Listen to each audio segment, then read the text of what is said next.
Hello dear student, কেমন আছো? I hope প্রত্যেকে শুধু ভালো নয়, ভীষণ ভালো আছো। স্ক্রিনের উপর একটা কোশ্চেন আছে, প্রশ্নটা কি সেটাকে মন দিয়ে পড়বো। বলেছে দেখো, 1/3 cos 30 ডিগ্রি। চলো লিখে নিই।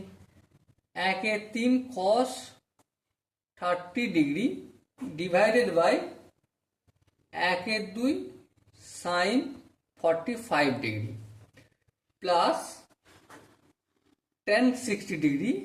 ওকে, tan 60 degree by cos 30 degree. Okay, so এ সমান কত সেটা আমাকে বের করতে হবে। দেখো সিম্পল ভাবে করব, শুধু মানগুলো পুট করে দেবো।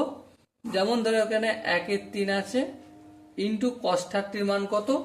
cos 30 মান হচ্ছে sin 60 মানের সমান, মানে √3/2। এখানে 1/2 sin 45 ডিগ্রির মান কত? 1/√2। ওকে, প্লাস tan 60, tan 60 মান কত? tan 60 মান হচ্ছে √3।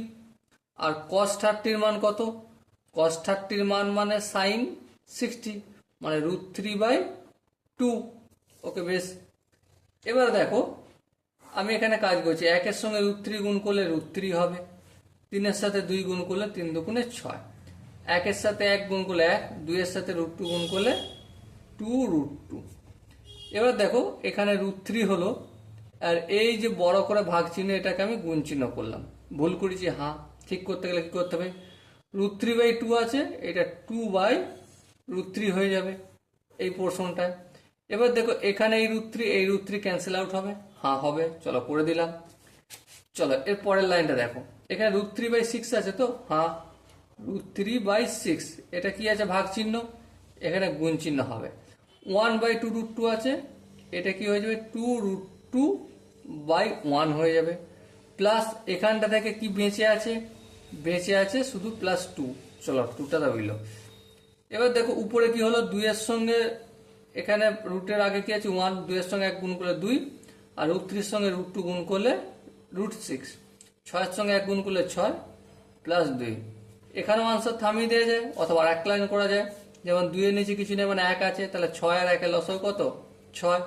6কে 6 দিয়ে ভাগ করলে 1, 1কে 2√6 দিয়ে গুণ করলে 2√6 প্লাস 6 দুগুণে 12। হ্যাঁ ঠিক আছে। আর একটা লাইন করা যায়, যেমন বোধ জায়গা থেকে 2 কমন নেবো, তাহলে এখানে √6 পড়ে থাকবে, আর এখানে 6 থাকবে, আর এখানে তো 6 রয়েছে, 2 1কে 2, 3 দুগুণে 6। সো আলটিমেট কি আনসার হলো? 6 প্লাস √6/3। এটা হবে আমার answer. So dear student, I hope এই প্রশ্নটার আনসার তোমরা বুঝতে পেরেছো। যদি কোনো জায়গায় ডাউট থাকে, কনফিউশন থাকে, তার জন্য কি করতে হবে? কমেন্টে জানাতে হবে। ওকে, সো ডিয়ার স্টুডেন্ট, দেখা হচ্ছে পরবর্তী সেশনে। ততক্ষণ পর্যন্ত ভালো থেকো, সুস্থ থেকো এবং জয় হিন্দ।